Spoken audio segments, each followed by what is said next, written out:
I was blind, and now I see.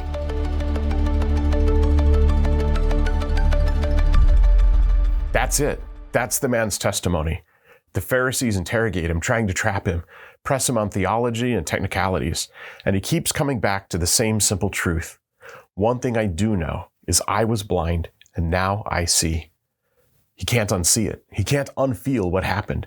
Jesus touched him, and everything changed. But the encounter was just the beginning. Watch the man's faith grow through this whole gospel narrative. At first, he calls Jesus the man called Jesus. Then under pressure, he says he is a prophet. And finally, after everything, after being interrogated, ridiculed, and thrown out of the synagogue, he falls before Jesus and he says, I do believe, Lord. And he worships him.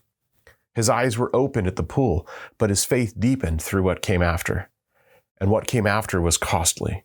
His parents wouldn't back him up. They were afraid. The religious leaders expelled him from the synagogue. He lost his community, his standing, his place.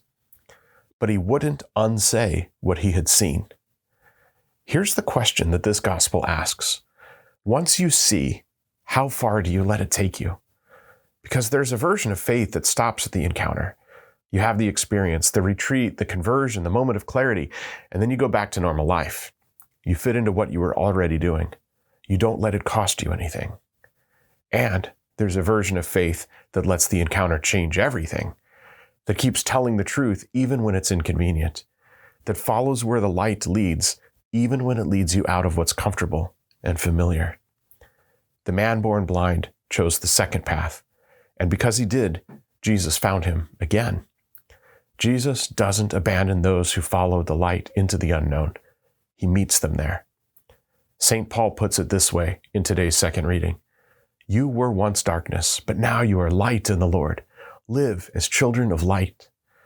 Once you see, you can't go back to the dark.